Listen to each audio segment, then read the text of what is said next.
Welcome back, everyone, to the DreamHack Open featuring Fortnite. We are in the semifinals of the August competition, North American West here. We've had tens of thousands of players compete through the open qualifiers, and now we have the top 1,500 duking it out to be the top 100 to make it to our grand finals. And the way that we got to see that end game right there, it looks like Trix might be one of the players that we see in the grand finals. We did actually see him in the grand finals for July as well. So a top player there. Sundown, though, you have to run me through the end game that we saw there, because it looked like he possibly could have gotten sniped. So the play that his opponent was looking for, and I apologize because I forget what the name of the second place player there was. Defiable was looking for the hunting rifle snipe because he was at a lower HP threshold. It would have been really difficult to kind of get that shotgun shot. So as soon as he got shockwaved out, you could see going for the glider gun. But even before that, as he was working his way through the tarp, he was kind of looking for an angle, because realistically, if you could hit that close range hunting rifle shot, as you saw him go for right at the end, there's nothing your opponent can really do to react for it. And if that turns into a headshot, you can kind of create a victory royale out of nothing.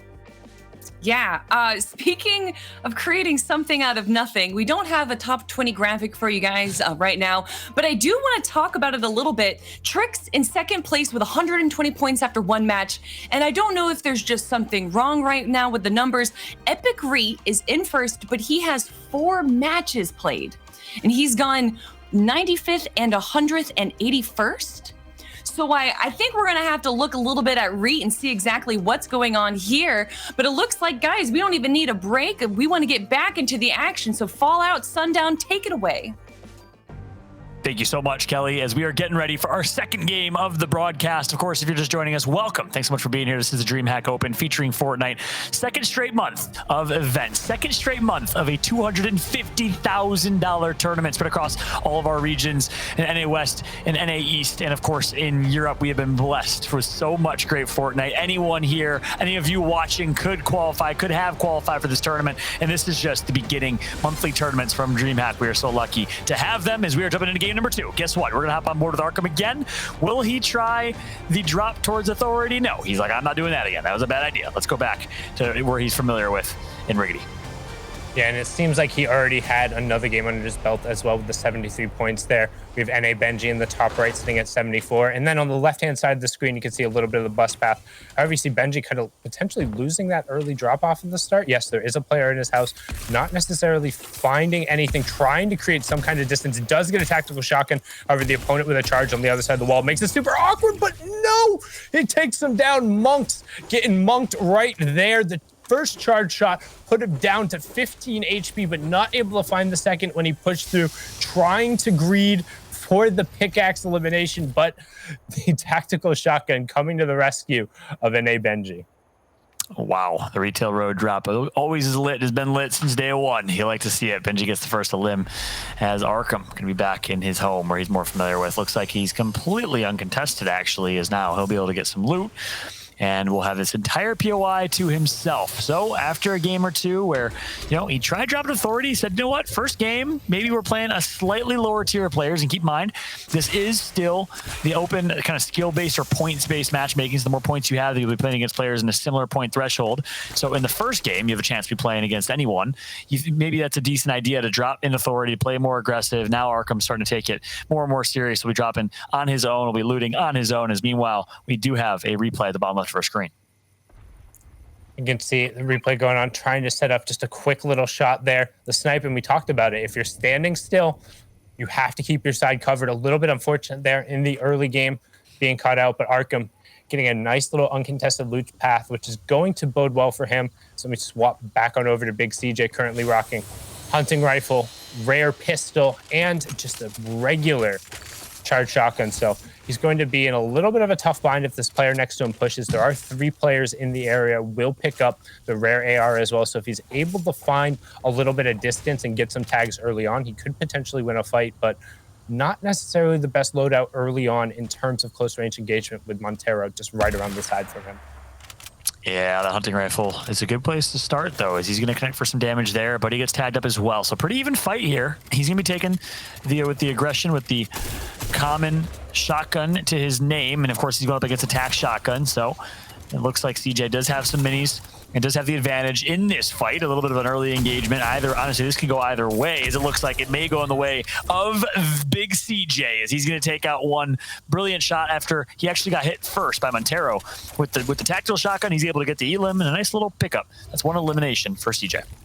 Yeah, the hunting rifle tag being the difference off of the start there, what that enabled the charged shotgun to do is to put it in a threshold where as long as you're charging it up, Montero can't realistically challenge at any point in time, because if you expose yourself to a charged shot, you're just going to go down. CJ punishing it there and getting into a decent spot, but his mats are really tough right now. Only 24 total builds. He's going to be forced to heal up, and he needs to be careful because there are a number of players who are going to rotate pretty close to this path. Yeah, that's exactly right. Taking a look at the scoreboard real quick, as things are going to slow down in game a little bit. We're going to keep you up to speed. Storm currently in third place after one match, one win, and 11 eliminations. So he's taken a page out of Trix's book, who's, by the way, one ahead of him. He had even more eliminations in his game. I think he had 12 or 13. So Trix, Storm, Epic Reek currently in first at 5 matches is what we're seeing. So we have to validate and verify that, as we're currently on board with Zane is finding Aiden and wants this fight. He actually knows he attacked him for whites. He knows he has the advantage. He expects Zane to continue hunting with aggression. Yeah, he wants to try and push it, and it's really difficult to get out of Coral Castles once you've dropped into it. We've talked about that before, with just the verticality that comes with the terrain in the area, the waterfall right there, as well as kind of that little river path. He's trying to get out of it. You have Aiden in the top right. You have Zane in your bottom right-hand corner going to opt for the crash pad. No hip fire shots there, which would have enabled him to keep a little bit of the pressure, trying to find it with that legendary burst AR, and gets a 37 tag. And right now, Aiden is going to continue to try and run away, just burning through all of his resources, all the crash pads out, caught in the water. That's a 26 white tag. More builds coming out.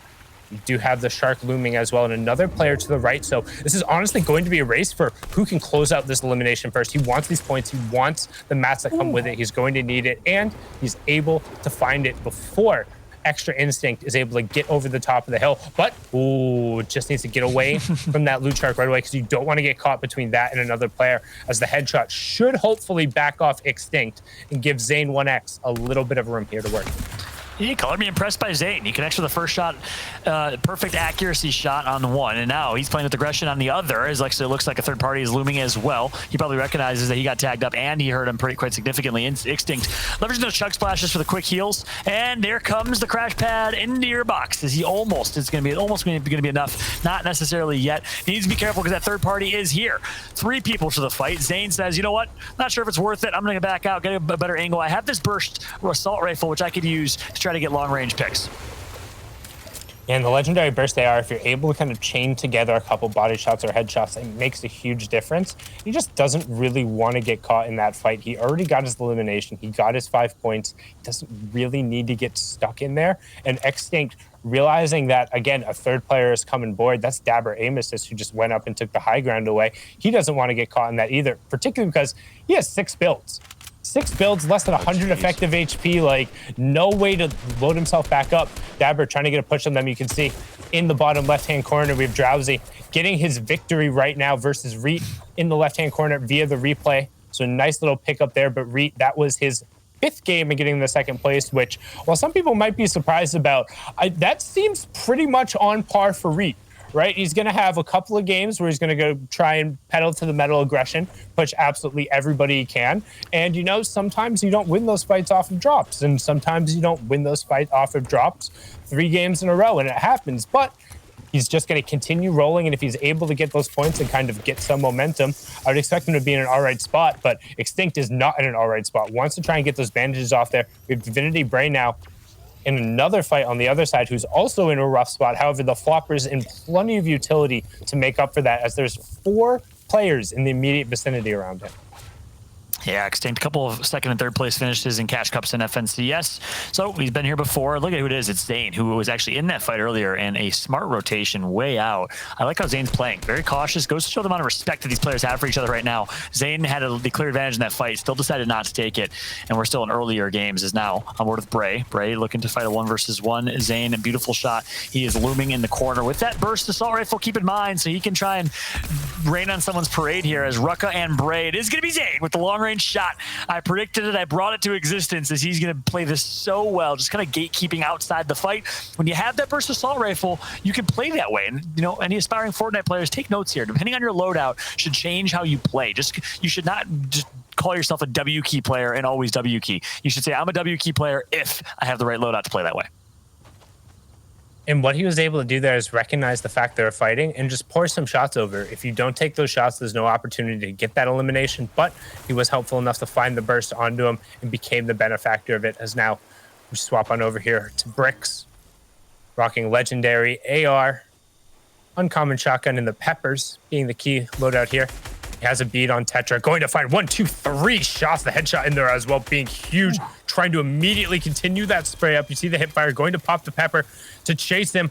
Will the pop pepper be enough to allow Pricks to get the plentiful points he desperately needs right now? Zero eliminations, but 62, trying to chase down this player. Any amount of tags in the storm will do it, and Tetra was not going there. Did burn the launch pad, luckily, so we'll be able to grief that a little, but I have a god drop. Trying to have a god drop on top of Bricks' loot right on the side will take the wall away from Bricks, pushes in and gets the first 2 shots, though. I love this. Bricks easily could have said, I don't want to fight this. I just got my fight. I'm good. But he just says, hey, I actually have a pepper. I have the movement speed advantage, and I have a tactical shotgun, which, by the way, is a good situation with the pepper because you can get inside people's boxes. You can play with a lot of aggression. You can catch someone off guard and get 2 good shots in, just like he did. So Bricks has the opportunity, the option now, if he wants to continue to fight this, or he can back out and reset. I'm not sure if his opponent knows that there is a launch pad looming. If he takes that launch pad, you can guarantee he's going to get tagged by that burst assault rifle. So I'm interested to see how Bricks decides to play this in the storm, not taking a ton of damage, but he doesn't have a ton of heals either. Yeah, I was about to say, if I have Bricks, I'm probably actually just going to counter aggro this. Like, knowing there's a launch pad there, I should be able to go and take that fight, but instead just going to opt to run into zone. We'll take a little bit of a trade. However, he has plenty of shields and utility, and now I have a god drop. Is going to have a god drop off of this launch pad to even get out of here realistically. Misses the first pad he tried to set up, is going to be forced to take a full pad. 24 attack, and no god drop for I have a god drop. Bricks will watch all of that just drop from the sky, picks up the 5 points associated with it, and closes in on the placement points as well with 56 players left in this lobby. Can I just take a moment to appreciate your wordplay so far, Sundown? Yeah, I don't know, you've been getting blessed with some gamer tags, but your wordplay has been great. The alliteration earlier, don't act like I didn't catch that. I definitely caught that indeed. And guess what he's going to get? The loot from I have a god drop is a god drop worth of loot now, as he's going to get himself Kit's full loadout shockwave launcher and the charge shotgun. So just like that, Bricks in a solid opportunity to have a big game here. By the way, Bricks, Tetra, some of these players we're seeing on screen, I have not seen a whole lot of their game plan FNCS. We talked about, Kelly Bet mentioned it earlier, some kind of dark horse players have a chance to make a name for themselves. Bricks trying to do exactly that, as we did just get an update. Animal is going to win in another lobby. Less of a dark horse player there. No surprise. Animal cleaning up in the open in the semifinal rounds is something he does incredibly well. He's a very aggressive player who's able to capitalize on other players' mistakes and really turn them into kind of super high tier moments. It's something he does better than probably half of the competition. Where he really struggles is in converting in those grand final lobbies. If he's able to kind of get back to that form, that's the Animal I would really like to see. However, through the semifinal, expect to see him running through players. That's exactly right. Ooh, nice shot right there through the window, and a offensive, aggressive crash pad, which you don't see happen too often when players usually use it for themselves, is now. Looks like a 1v1 is ensuing, and with such aggression right now, this push is being made. Needs to be careful, though, because the counter shot's going to come through. The edit's going to come through as well. He is going to connect for the first shot off the rip. Again, going for an offensive crash pad, and he's going to only have about a few crash pads left to his name, 4 of them, to be precise, but the advantage in this fight. Yeah, and I think if you're going to use those crash pads, given how he's playing, I would have tried to close the distance against this player once he had the ability to get him. But BR Swan is right around the corner, and Plura able to turn it around, so did end up closing the distance, got a little bit impatient, and Plura is going to pick that one up. However, immediately then going to get shot over from the side. BR Swan trying to close it out. The floppers, though, going to give Plura an extra breath right there, so getting that elimination being huge. Going to use the first stink, but ends up eating a huge charge shotgun shot because of it. Going to force to back off, use the stink grenades, and then use the floppers he has. That's the one thing, though. BR Swan has no idea the number of floppers Plura picked up, so he's going to assume that he has Plura super low and should be getting this elimination at any point in time, when that's not the case. Plura has enough floppers to hang out in this storm for literally however long he wants. Like, this storm isn't going to turn into a 5-tick for a very long time. It's only going to go over to 2, and now he's actually just going to burn off the rest of his stinks as they rotate to zone, and we hop on over with Simfris, Kirky. That's exactly right. Plora, Juan, a couple more players that I don't know a whole lot about, so I love it. We're watching some storylines unfold, some players that are trying to sneak their way into top 100 if they can and play against the best of them to continue their dream of pursuing competitive or professional Fortnite, as Kirky now is making his rotation through. We see Bricks in the distance. We see Benji in the distance as well. Keep in mind, Bricks does have Kit's loot to his name. CJ, another player we saw in the lobby earlier, going to get an elimination on Spear. So a strong game one from CJ. Another strong game so far as one elimination is going to be picked up. Only 48 players left in this lobby, so this is a much less stacked lobby than we saw in our last game. Yep, and now we are seeing the placement points come through. Every time a player is eliminated, everyone else in the lobby will be receiving 1 point. So players could end up being slightly less aggressive, knowing that they've finally reached that threshold. Points are about to start racking in. Now we have Nick FN right on the other side here of Kirky. First shots, however, go over to Kirky, as well as a big headshot to break Nick's shields right away. Going to be forced to start burning through chug splashes. 1, 2, 3 right away to get just above, and a hunting rifle shot to now put Kirky on the back foot. Yeah, that's exactly right. Kirky's going to get tagged up. Does have some mini shields, but needs to find a defensive opportunity to use them. Also has a med kit in his inventory, and not going to matter. He's going to get taken out, and something tells me that med kit will stay on the ground. A little late for a med kit. It's actually Nick has bandages, so yeah, instead of bandages or a med kit, he'll opt for the minis instead. Nick, some solid loot. That was definitely an upgrade and something that was much needed. Now we're on board with aim assist, who we saw last game. Some good defensive builds coming through for aim assist. Going up against Chipmunk. We have a creature in a 1 versus 1. Yeah, and Dabber trying to find some shots there. Is going to opt to drop down. Does take a little bit of fall damage there. Is going to pop a cabbage here if he can get in a second. Instead, disengage and crash pad to try and reset this fight a little bit. You can see him trying to get an angle here onto Chipmunk. Chipmunk, however, getting the immediate cone off the top on Dabber and forcing him to play a little more defensive. However, the cabbages are going to give him the advantage here, as it looks like Chipmunk doesn't have any immediate white heals to really come to his advantage. And boom, big AR shots there fall out. Yeah, many floppers are those cabbages with, of course, a hot to heal over time, but now he's in a great position as Dabber to close this one out. Chipmunk's going to heal up as he has some heals of his own. Symmetrical getting an elimination at the top of your feet as well. Keep an eye on Symmetrical of Counter Logic Gaming in this lobby. Big shot to Symmetrical. Had a chance to meet him and his father at the Australian Open this year. Standout individuals is now Dabber's going to connect for the one shot that matters. Full charge shotgun to the face, and that's going to be an elimination picked up by Dabber over Chipmunk. He gets the better of that cute little creature this time around. Yeah, I don't know how cute that Chipmunk is, considering he was a roasted chipmunk and definitely got roasted there. Dabber picking that one up as if he was spitfired and well cooked to about 350 degrees there. But now Dabber heading into the zone, and now it's going to be careful, because once this zone settles, the tick rate is going to go up, and I actually don't think he makes it. Yeah, he's going to go down here. We talked about that 5-tick storm being 2 away, and being caught in the storm and misusing 3 different crash pads over the course of the engagement. Not enough to get him into the zone, so falling there will get the 6 points from the elimination plus the additional placement, but nothing else as we hop on board with Rucka. Unfortunate for Dabber, and you're right, some of the early placements on the crash pads ended up costing him on that rotation. Is now Ruckus. He's Symmetrical in his sights. Can he get some shots on Symmetrical as he's making an inbox rotation? Symmetrical is too smart, too wise, knows there's people all around. He's going to be chilling. It looks like actually there's a little bit of an opening here. Rucka could take a shot on Symmetrical if he chose to do so. And right now, everyone's just kind of establishing up, waiting. You can see that 4th zone has been revealed. A number of players are already on the edge of it, and they have no need to go further central, as the 5th one will be that half-in, half-out zone right before moving. So everyone who's able to kind of just establish their ground, they'll be good. You can hear some crash pads going off on the side as Hallow ends up boxing up just behind Rucka, but Rucka is still just looking out towards the edge of the zone for any potential eliminations he might be able to snag. You can see him pop and edit open as the launch pad does come out, but just going to reset it, not going to opt to take any shots. As the zone begins to move, all of the players begin their rotation. Yeah, that's exactly right. And again, not as stacked of a late game here. 40 players, obviously still pretty stacked, but last game was absolutely insane in terms of the finish. Of course, that had something to do with the terrain and where the end game was. as some of these players having to make a rotation through might get picked off, but I don't think we're going to see too much of a change here. This is kind of the calm before the storm. I used an analogy last time, I cast it. It's almost like a roller coaster ride and watching competitive Fortnite. You have crazy early games off the drop sometimes. It's like a little mini drop when you start the roller coaster. Then things kind of slow down a little bit. You're chilling, waiting for the next drop. Then mid-game on rotations, you see a lot of third parties. And then right before the last drop, the crazy finish, you got a little bit of a lull. That's what we're seeing right now. But guess what? That drop is coming. It is the climax of the ride. And game number 2, on broadcast at least, is going to be wrapping up in this half in, half out and momentarily. Yeah, and don't forget right now, during the semifinals, it's 1,500 players who qualified over the course of 2 heats yesterday. So there's a bunch of different lobbies going on. We've been hopping in and hopping across games.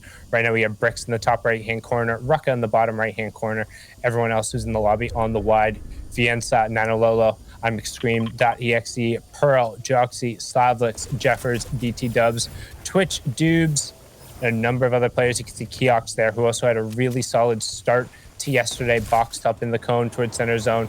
Bricks is going to opt to burn that launch pad for a max length rotation. He was on the farthest possibly could have been from the zone, going to get that right away and then box up directly on top of this in a really good position now to where he could potentially about face and start harassing the people who are rotating through.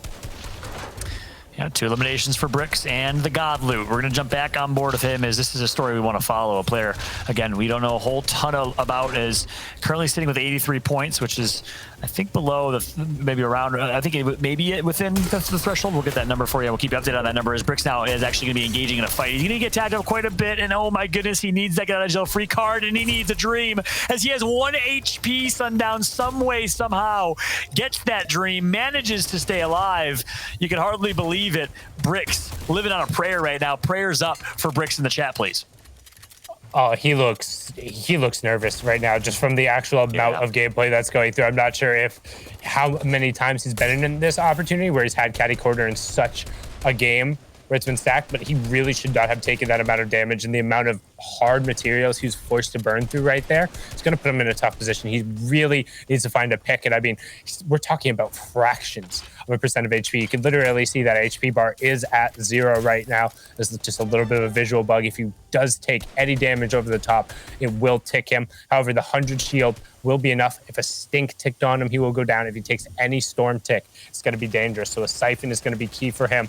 Nobu Nick has been playing incredibly well recently, up to 3 eliminations. A player who has honestly kind of been on the rise, some decent performances out of him, but somebody who's really caught my eye as of late because it feels like he's been playing a little bit more consistently.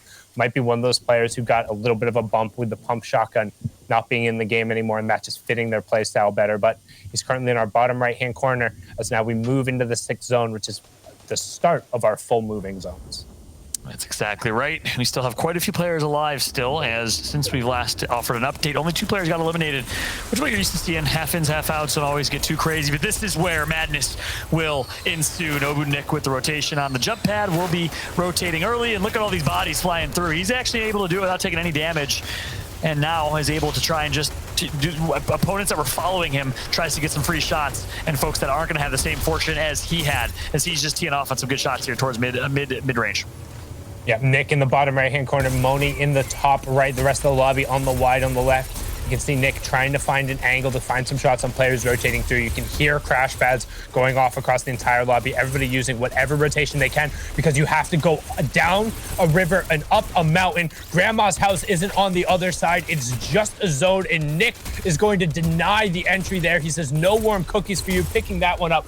Moni gets an elim onto Jet as well as we close in on our top 30, but I want to keep an eye on Nick because he is in a prime position right now. Has that epic tac shotgun as well as the legendary SMG. Oh, but he gets picked up, the double burst to the face, and Nick's run ends right there. Viensi with literally, and I know most people don't use that word literally, 1 HP, picking it up and ending what could have been a huge run from the Nobu player, and he has enough utility to get himself back up. On the wide, you can see Bricks still up on the high ground with just that sliver of HP as Moni now picks up number 4 onto Pearl, but only 1 build left. Going to get all the siphon though and the glider gun saying, no, Sundown. 62 builds left and directly into the box of another player. Not going to find that in them, but finds white tags and will get the vengeance on that one there to find his 5th elimination, and he's in a great spot.